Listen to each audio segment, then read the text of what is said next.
Hello everyone, welcome back to our channel. आज के इस वीडियो में हम अस्तर वाले ब्लाउज की कटिंग करना सीखेंगे स्टेप बाय स्टेप। और ये कटिंग हम बहुत ही सिंपल तरीके से करेंगे, आपको एक बार में ही इसकी कटिंग समझ में आ जाएगी। तो यहाँ पे देखिए, हमने ये लाइनिंग लिया है अपनी ब्लाउज के लिए और ये हमारी ब्लाउज पीस है। तो यहाँ पे देखिए, ये ब्लाउज पीस है मेन फैब्रिक और ये अब हम इसकी कटिंग करना सीखेंगे।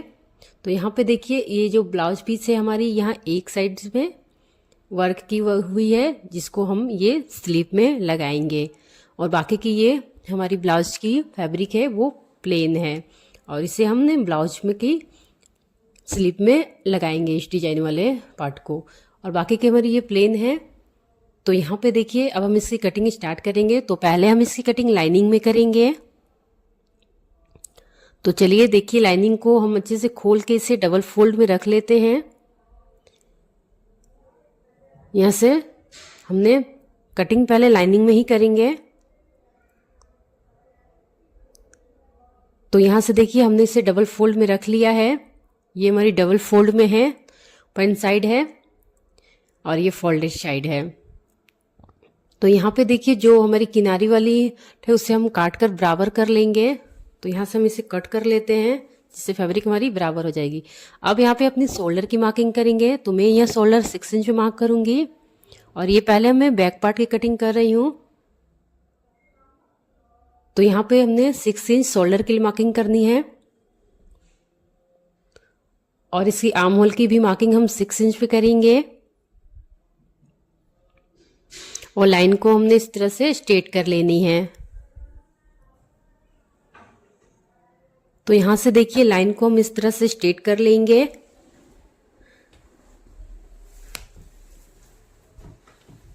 अब यहाँ पे अपनी बस्ट की मार्किंग करेंगे। तो जो भी हमारी बस्ट है उसकी 4 पार्ट करेंगे।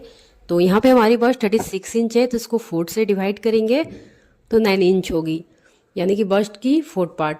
तो इस तरह से 9 इंच पे मार्क कर लेंगे। अब यहाँ पे अपनी ब्लाउज की लेंथ ले लेंगे।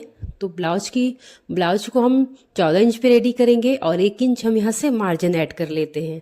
तो यहाँ पे ब्लाउज की लेंथ हमने 15 इंच पे रख लेनी है और इस तरह से लाइन को हम स्ट्रेट कर लेंगे। तो यहाँ से देखिए, हमने लाइन को इस तरह से स्ट्रेट कर लिया है और यहाँ से अपनी हम कमर की मार्किंग करेंगे। तो हमारी कमर 32 इंच है, तो उसको भी 4 पार्ट करेंगे तो 8 इंच होगी, प्लस 1 इंच हमने डार्ट के लिए लेनी है। 9 इंच पे मार्क कर लेंगे और यहाँ से हमने 2 इंच मार्जिन ऐड कर लेनी है। तो इस साइड से भी 2 इंच मार्जिन ऐड कर लेंगे और यहाँ भी हमने 2 इंच मार्जिन ऐड कर लेंगे और लाइन को हम जॉइंट कर लेंगे। तो देखिए, इस तरह से हमने लाइन को जॉइंट कर लिया है। अपनी आर्म होल की मार्किंग करेंगे। तो इस लाइन को हाफ करेंगे और यहाँ से आर्म होल के लिए शेप दे देंगे।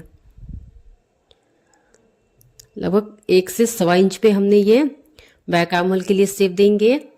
तो यहाँ पे देखिए, हमने शेप दे दिया है आर्म होल के लिए। अब यहाँ पे अपनी नेक की मार्किंग करेंगे। तो नेक विड्थ में यहाँ पे 2.5 इंच रखूंगी। यहाँ से देखिए, नेक विड्थ हमने 2.5 इंच पे रखनी है और नेक की लेंथ हमने 9 इंच पे रखनी है। आप अपने अकॉर्डिंग कम या ज़्यादा कर सकते हैं। ये हमारी बैक पार्ट है, बैक नेक की कटिंग कर रहे हैं। तो मैं यहाँ पे डीप नेक रखूंगी बैक पार्ट की। तो यहाँ पे 9 इंच पे मार्क करूंगी और यहाँ से देखिए 3 इंच पे मार्क करेंगे। हमने यहाँ पे 3 इंच पे मार्क करनी है नीचे से और ऊपर से हमने 2.5 इंच पे मार्क किया था और दोनों ही लाइन को हम ज्वाइंट कर देंगे। तो यहाँ से लाइन को हमने ज्वाइंट कर दिया और नेक में हमने शेप दे देनी है। बैक नेक में आप अपने अनुसार शेप दे सकते हैं। मैं यहाँ राउंड में शेप दी हूँ, आप अपने अनुसार दे सकते हैं। और यहाँ से हमने 1/2 इंच पे मार्क करनी है और इस तरह से शोल्डर को हम डाउन कर लेंगे। इससे हमारी शोल्डर गिरने की प्रॉब्लम नहीं आती है। तो 1/2 इंच हम डाउन कर लेंगे और यहाँ से देखिए, हमने जो 1 इंच फ्लेट के लिए छोड़ा था वो हम लगाएंगे। तो यहाँ से हमने 3.5 इंच पे मार्क करनी है और इसकी लेंथ भी हमने 3.5 इंच पे रखेंगे और लाइन को इस तरह से स्ट्रेट कर लेंगे। और हमने 1 इंच मार्जिन छोड़ा था प्लेट के लिए, तो 1/2 इंच इस साइड से और 1/2 इंच इस साइड से मार्क करके लाइन को ऐसे तिरछी कर लेंगे, जो कि हम इसमें डॉट लगाएंगे। तो यहाँ से देखिए, इस तरह से हमने इसकी मार्किंग कर ली है और अब हम इसकी कटिंग कर लेंगे। मार्किंग पे ही हम इसकी कटिंग करनी है।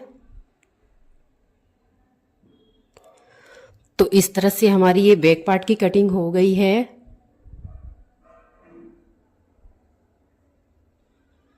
तो देखिए इस तरह से हमने अपनी बैक पार्ट की कटिंग कर लेंगे। यहाँ से आर्म होल की भी कटिंग कर लेते हैं। तो हमारी बैक पार्ट की कटिंग हो गई है।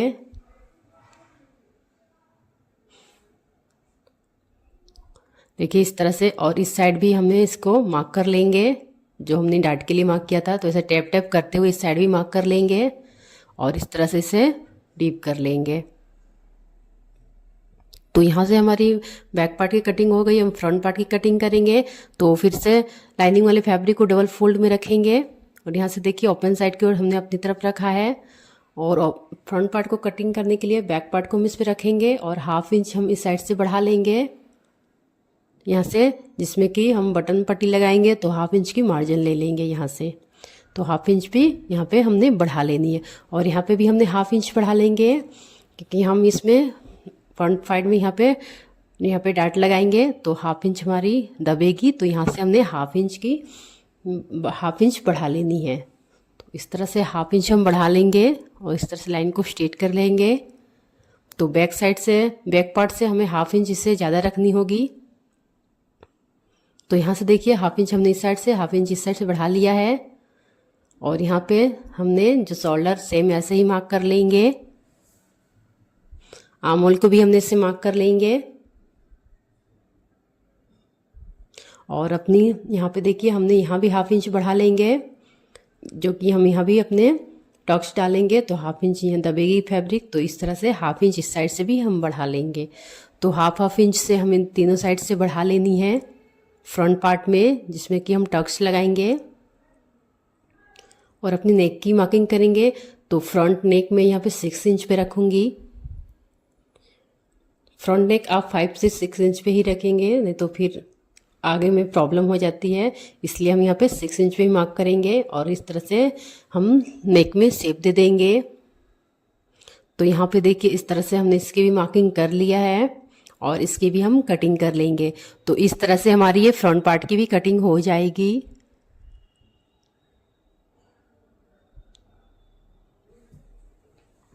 तो देखिए इस तरह से हमने इसकी कटिंग कर लेनी है। फ्रंट पार्ट को कटिंग करने के लिए हमें कुछ नहीं करनी है, बस बैक पार्ट को कट करके इस पे रख कर 1/2 इंच में बढ़ा लेनी है और इस तरह से इसकी हम कटिंग कर लेंगे।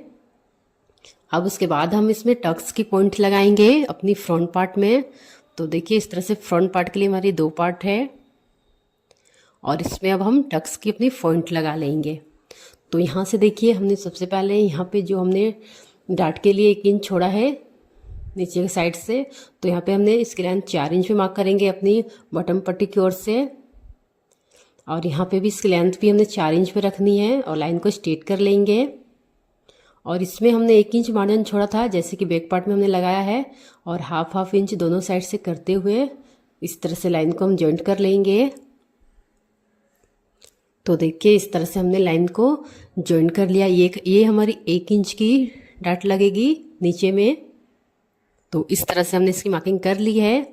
अब हम यहाँ पे 2 इंच पे मार्क करेंगे, हल्का इंची टेप को तिरछा रखते हुए 2 इंच पे मार्क करेंगे, अपनी टक्स पॉइंट लगाएंगे। तो यहाँ से देखिए 2 इंच पे मार्क करके इस तरह से लाइन को हमने स्ट्रेट कर लेनी है, जो ये टक्स हमारी आगे के साइड में लगेगी बटन पट्टी की ओर से। और फिर से हम इस तरह से इंची टेप को रखते हुए 2 इंच पे मार्क करेंगे और यहाँ भी हमने लाइन को इस तरह से स्ट्रेट कर लेंगे, जो कि पीछे साइड से हमारी ये लाइन जाएगी, जिसमें कि हमने इसमें टक्स लगाएंगे। तो टोटल हम 4 टक्स लगाएंगे और इस तरह से यहाँ भी हमने 2 इंच पे मार्क कर लेंगे, जो आर्म होल के साइड में इस तरह से लाइन को ड्रॉ करेंगे। तो टोटल हमारी 4 टक्स लगेगी। अगर आप इससे छोटे साइज की ब्लाउज बना रहे हैं तो आप 1.25 इंच पे मार्क करेंगे। तो यहाँ से देखिए हमने चारों टक्स के पॉइंट लगा लिए हैं और ये हमारी 1 इंच की है और ये बाकी की तीनों टक्स हमारी 1/2 इंच की रहेगी। तो 1/2 इंच की हाफ करके हम मार्क कर लेंगे दोनों ही साइड से, यानी कि 1/2 इंच की, और इस तरह से मार्क करके लाइन को इस तरह से ड्रॉ कर लेंगे। तो टोटल हमने 4 टक्स लगाए हैं। ऐसे ही आप बहुत ही सिंपल तरीके से इसकी कटिंग कर सकते हैं। तो हाफ इंच के हाफ हाफ करते हुए हमने मार्क कर लेनी है। अगर आपने अभी तक हमारे चैनल को सब्सक्राइब नहीं किया तो प्लीज़ सब्सक्राइब कर ले, बेल आइकन को भी प्रेस कर दे। इस तरह से बहुत ही इजीली आप ब्लाउज की कटिंग कर लेंगे। यहाँ पे अपनी टक्स पॉइंट लगा लेंगे और इस तरह से हमारी ये मार्किंग हो गई है। तो अब इस तरह से हमने दोनों साइड में मार्क कर लेंगे। तो इसी पार्ट को हम इस तरह से इसे रखेंगे और टैप टैप करते हुए इस साइड भी मार्किंग कर लेंगे। तो ब्लाउज के दोनों ही पार्ट में हमारी इस तरह से टक्स की पॉइंट लग जाएगी। तो देखिए इस तरह से हमारी ये पॉइंट इस साइड भी आ गई, इसे भी हम डार्क कर लेते हैं। इस तरह से अगर आप अपनी ब्लाउज की कटिंग करेंगे बहुत ही इजीली आ जाएगी। अगर आपकी ब्लाउज की कटिंग नहीं भी आती है तो इस तरह से एक बार कटिंग करके देखेंगे तो आपको ब्लाउज की कटिंग बिल्कुल अच्छी तरह से आ जाएगी। ये 4 टक्स वाली ब्लाउज की कटिंग। तो यहाँ पे देखिए हमारी ये ब्लाउज की कटिंग हो गई है। बैक पार्ट और फ्रंट पार्ट दोनों ही पार्ट की कटिंग हमारी हो गई है और इस तरह से हमने इसकी कटिंग बहुत ही आसानी से कर ली है। तो यहाँ से देखिए, और इसकी स्लिप की कटिंग हम जो ये फैब्रिक हमारा बचा है उसमें हमने अपनी स्लिप्स की कटिंग करेंगे। तो स्लिप में हमने डिजाइन बनाएंगे, ये डिजाइन वाले फैब्रिक को हम स्लिप में लगाएंगे। तो इसकी कटिंग हम इसके स्टिचिंग के साथ में करेंगे। तो यहाँ से बहुत ही सिंपली इसकी हम कटिंग कर लिए हैं और इसकी स्टिचिंग की वीडियो हम नेक्स्ट वीडियो में हम सीखेंगे। तो नेक्स्ट वीडियो में इसकी स्टिचिंग की वीडियो सीखेंगे जो कि बहुत ही सिंपल तरीके से करेंगे। तो यहाँ से आप पहले इसकी कटिंग की वीडियो देख लीजिए। वीडियो पसंद आए तो हमारे वीडियो को लाइक करें, चैनल को सब्सक्राइब करें और देखिए बहुत ही सिंपल तरीका से हमने ये कटिंग किया है जो कि आपको इजीली समझ में आ जाएगी। फिर मिलते हैं नई वीडियो में। Thank you.